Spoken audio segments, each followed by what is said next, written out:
Llegamos en este punto a uno de los momentos capitales de la obra de Nietzsche, en el que nuestro filósofo va a llevar a cabo la vinculación de esa moral que veíamos en la clase anterior, esa moral que pretende ser absoluta, incuestionable, inflexible, con el cristianismo, una religión que, como bien sabéis, para Nietzsche es el mayor representante en la historia de Occidente del rechazo de la visión de la ética como una obra de arte.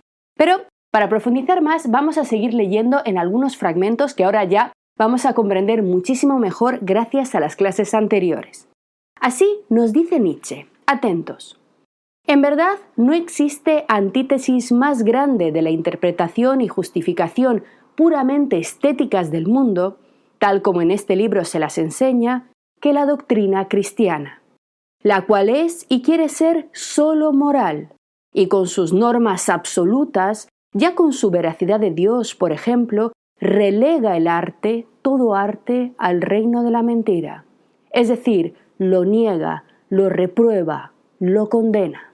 Por tanto, Nietzsche nos está diciendo que el cristianismo, tal y como está constituido desde sus albores, desde sus primeros cimientos, como un modelo de valores que afirma poseer la verdad última acerca del mundo y del ser humano, es una negación esencial de la idea de que la ética pueda ser obra del ser humano. La religión cristiana, sí, es literalmente incompatible con esta visión artística de los valores, ya que su sentido último se basa en la pretensión de que las normas éticas, los mandamientos, las leyes de comportamiento que prescribe, son el único camino correcto para el ser humano.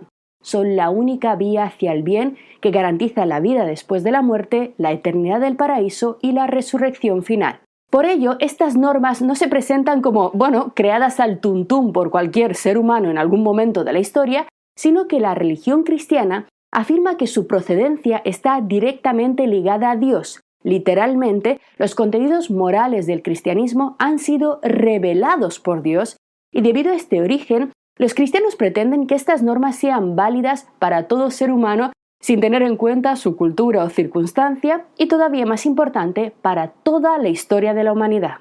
Es decir, que son principios que definen el bien de forma absoluta e incuestionable precisamente porque, según afirma el cristianismo, no son una obra humana sometida a los avatares de la historia, a los cambios de gusto o de mentalidad, sino que provienen de una fuente sobrenatural, la divinidad, que en el cristianismo además es entendida como única, omnipotente y omnisciente. Nada puede hacer un frágil ser humano contra esto. Estas circunstancias nos permiten comprender por qué, por muy flexible, por muy sensible a los cambios que pueda intentar ser el cristianismo, descansa sobre un puñado de afirmaciones que limitan estrictamente su capacidad de transformación.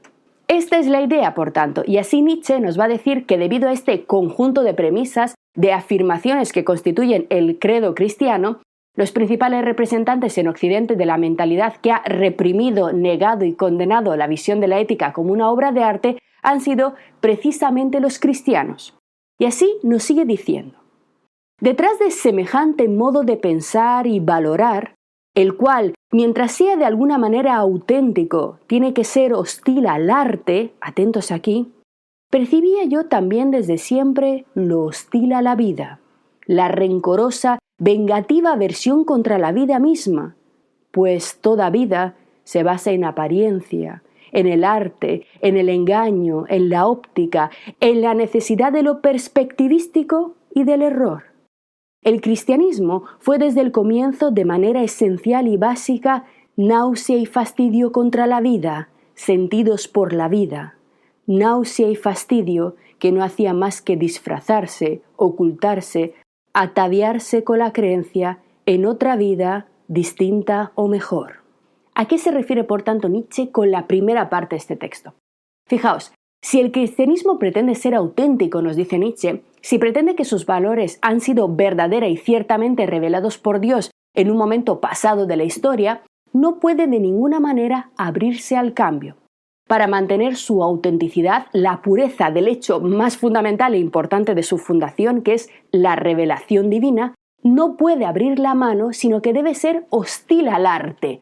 Entendido aquí el arte, como hemos visto en las clases anteriores, como una transformación humana de los valores, del contenido y del sentido de los valores éticos y morales. En la medida en que una religión, como el cristianismo, por ejemplo, deja resquicios a la variación, a la posibilidad de visiones distintas, entra en conflicto consigo misma, porque deja pasar las opiniones humanas y las pone a la altura de la revelación divina.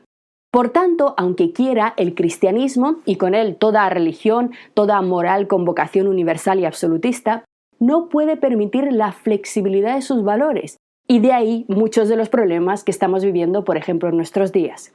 La tolerancia en estos contextos es extremadamente difícil, porque en estos casos, en estos contextos religiosos, no se trata de permitir la convivencia entre diversas opiniones humanas, sino, atentos aquí, la coexistencia entre la verdad incuestionable de Dios con el resto de meras opiniones humanas.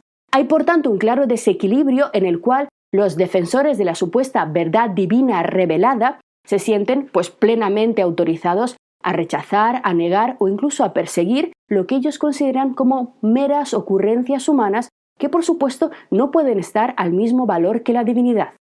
Esta forma de enfocar la realidad es, sin embargo, según Nietzsche, contraria a la vida misma, contraria a la naturaleza misma del ser humano.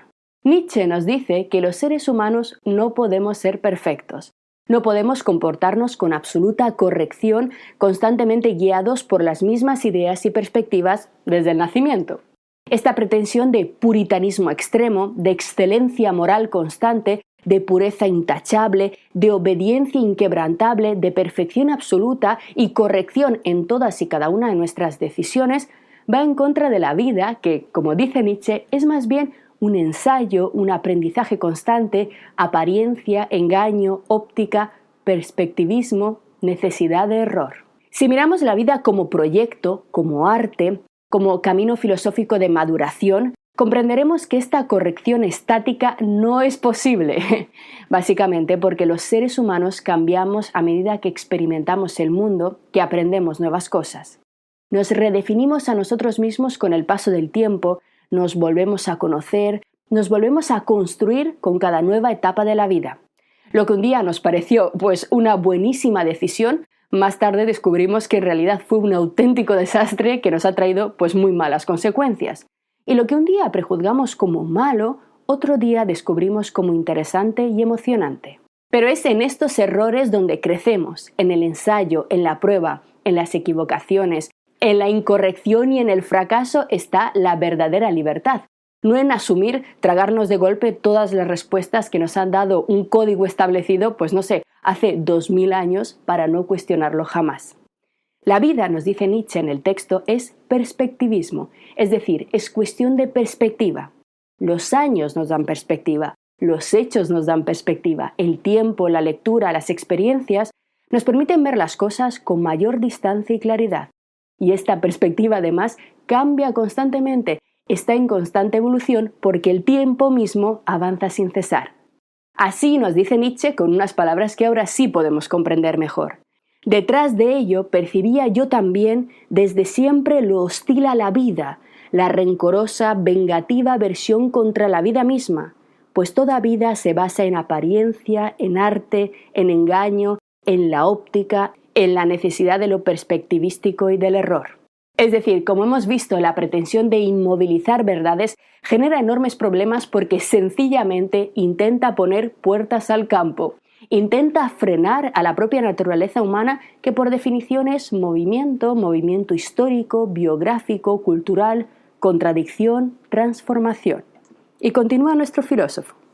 El cristianismo fue desde el comienzo de manera esencial y básica náusea y fastidio contra la vida, sentidos por la vida, náusea y fastidio que no hacían más que disfrazarse, ocultarse, ataviarse con la creencia en otra vida distinta o mejor.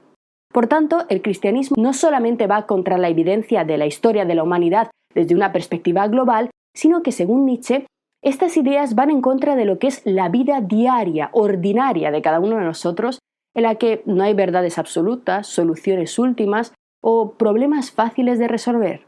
Todos interpretamos la realidad desde nuestra propia perspectiva, desde nuestra propia vivencia, circunstancia, desde nuestros dolores, alegrías, limitaciones y deseos. La vida humana es más un andar a tientas e improvisar que el resultado de aplicar un conjunto de reglas de conducta supuestamente infalibles y además válidas para todos. Básicamente porque esta pretensión obvia el qué, pues la diversidad. Nos trata a todos como iguales cuando en realidad no somos iguales. Así Nietzsche nos dice que el cristianismo no es más que un disfrazarse, un ocultarse, un ataviarse con la creencia en otra vida distinta o mejor. ¿Pero a qué se refiere con esto nuestro filósofo?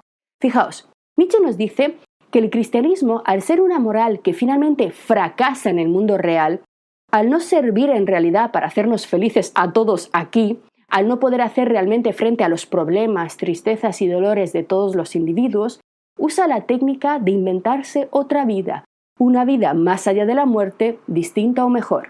Es decir, acaba diciendo que, si bien aquí, a pesar de cumplir a rajatabla con sus normas, no alcanzaremos todos la felicidad, porque ciertamente hay muchísima gente que hace todo lo posible por ser buena en sentido cristiano y aún así le va todo bastante mal y no recibe ninguna recompensa. Por tanto, aunque aquí la obediencia a sus normas de conducta no conlleva, en la mayor parte de los casos, una recompensa positiva, el cristianismo se inventa un truco, un subterfugio, una escapatoria, una excusa artificiosa que consiste en decir que aquí no, ahora no, pero que después de la muerte todos los buenos actos sí tendrán recompensa y sí habrá una felicidad ilimitada para nosotros, solo que simplemente antes debemos morir. Ahora entendemos de forma más clara por qué Nietzsche frecuentemente se refiere a los cristianos como los predicadores de la muerte, y así continúa definiendo al cristianismo como el odio al mundo, la maldición de los afectos, el miedo a la belleza y a la sensualidad, un más allá inventado para calumniar mejor el más acá, en el fondo un anhelo de hundirse en la nada, en el final, en el reposo, hasta llegar al sábado de los sábados. Todo esto, así como la incondicional voluntad del cristianismo de admitir solo valores morales, me pareció siempre la forma más peligrosa y siniestra de todas las formas posibles de una voluntad de ocaso. Aquí aparece una vez más esta idea de voluntad de ocaso, de voluntad de muerte, que está oculta, según Nietzsche, también detrás del cristianismo. Pero, en este punto estoy segura que a muchos os ha entrado la duda de por qué el cristianismo es la religión más atacada, más duramente criticada por Nietzsche. ¿Por qué hay tanta saña, tanta concentración en los efectos, por un lado, de la filosofía platónica y, por el otro lado, del cristianismo, y no hay referencias a otras formas de pensamiento? Esto puede llamarnos la atención porque ciertamente muchas de las ideas de Nietzsche son susceptibles de ser aplicadas a otras religiones, a otros sistemas ideológicos, cultos y sectas. Sin embargo, no debemos olvidarnos de que la obra de Nietzsche es un análisis crítico de la cultura occidental. Es decir, estamos ante un pensador que no tiene una pretensión universalista de explicar a la especie humana como totalidad, sino cuyos intereses se centran en la reflexión sobre los fundamentos y las raíces del mundo occidental. Nietzsche huye deliberadamente, como lo estamos viendo, de todas estas perspectivas y afirmaciones grandilocuentes que pretenden resumir la esencia humana en dos frases. Él es un occidental, un pensador alemán del siglo XIX, y por ello, dado que esta fue su circunstancia concreta, sus intereses se centraron en la religión que más peso ha tenido en la historia reciente de Europa. Evidentemente, como os decía, muchas de sus ideas pueden ser extrapoladas a otros contextos, pero no debemos desviarnos y entender que el empeño de Nietzsche es comprender al ser humano europeo moderno, no a todo ser humano en cualquier época, tiempo y lugar. Esta actitud es más bien propia de los sistemas de pensamiento con, como os decía, pretensiones universalistas y dogmáticas, pero no del vitalismo nietzscheano. Lo que nuestro filósofo verdaderamente quiso hacer fue trazar la cronología de la concatenación de acontecimientos que han llevado a la cultura occidental a su estado actual, es decir, que explique su estado actual, y por ello el cristianismo destaca, a pesar de que nosotros podamos deducir de su pensamiento pues ideas aplicables a otros contextos o aprovecharlas, por ejemplo, para nuestro momento o para nuestra circunstancia vital particular.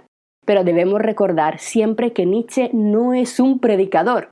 Nietzsche es simplemente un filólogo griego, un estudioso de la historia y de la cultura y un filósofo. Por tanto, no debemos perder nunca de vista esta cuestión y mantener los pies en el suelo. Su obsesión con el cristianismo se debe, por tanto, a que el cristianismo ha sido la religión que más peso histórico ha tenido en nuestro contexto histórico más inmediato y por ello, dado que nos afecta a todos los que hemos sido tocados por la cultura occidental, es lo que a él más interés le despertó. Bien, pues dicho esto, vamos a concluir nuestra lectura del prólogo del nacimiento de la tragedia, la primera obra de juventud de Nietzsche, con uno de sus fragmentos más emocionantes.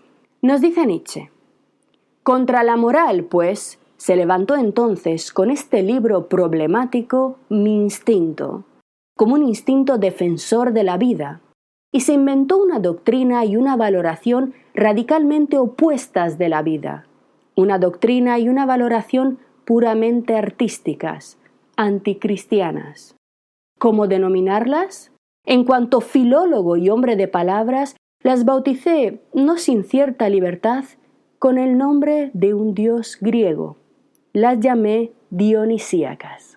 Aquí aparece por primera vez este importantísimo término, lo dionisíaco, que da título a nuestro curso y que nos llevará a la segunda parte de nuestro viaje. Pero antes vamos a dedicarle un pequeño momento a este importantísimo fragmento. Fijaos lo que nos dice Nietzsche. Frente a la moral cristiana del absolutismo, de la pretendida universalidad de sus valores, se levantó el ¿qué? ¿Su razón? ¿Su entendimiento? ¿Su reflexión? No, mi instinto. Una especie de fuerza originaria, nos dice Nietzsche, que surge desde dentro sin estar obligada a dar explicaciones lógicas, dialécticas, sin estar obligada a razonar sus motivos. Como un instinto defensor de la vida, nos dice Nietzsche, de esa vida que estaba siendo aplacada con el pesimismo que había empezado a hacer su aparición desde la visión platónica y desde el cristianismo. Y atentos cómo continúa. Y frente a esto, nos dice Nietzsche, atentos aquí, se inventó una doctrina y una valoración. Esta parte es extremadamente importante para toda la obra de Nietzsche. La elección de este verbo inventar es capital. ¿Por qué? Porque Nietzsche nos quiere hacer ver cómo él puso sobre la mesa una doctrina, una filosofía, como consecuencia de un acto de pura creación. Es decir, igual que el artista inventa una nueva manera de tratar el mármol o una nueva forma de aplicar la pintura sobre el lienzo, Nietzsche presenta todo su pensamiento, toda su filosofía a partir de este momento como un invento. No es un descubrimiento como haría la ciencia y tampoco es una revelación que haya venido de los dioses y que pretenda ser verdadera y absoluta. La filosofía de Nietzsche es así presentada deliberadamente por su autor como una creación puramente humana. Y en este aspecto, la filosofía nietzscheana es, en el sentido más profundo del término, una filosofía artística. Y así concluye: mi instinto se inventó una doctrina y una valoración radicalmente opuestas de la vida, una doctrina y una valoración puramente artísticas, por tanto, anticristianas. ¿Cómo denominarlas? En cuanto simple filólogo y hombre de palabras, las bauticé, no sin cierta libertad, con el nombre de un dios griego. Volvemos de nuevo a los griegos. Las llamé dionisíacas. Lo que acabas de ver es solo un pequeño fragmento de este curso. Si quieres disfrutarlo en su totalidad y descubrir muchos otros cursos de filosofía, historia de la ciencia e historia del arte, visita nuestra web anaminecam.com. Y recuerda, este proyecto solo es posible gracias a nuestro programa de microfinanciación. Si quieres apoyarnos, conviértete en uno de nuestros micromecenas en Patreon. Desde solo €1 al mes nos ayudarás activamente a seguir difundiendo la cultura, garantizando nuestra plena libertad intelectual y económica. Encontrarás todos los links para conocer mejor nuestra historia aquí abajo en la descripción del vídeo. Gracias por hacerlo posible.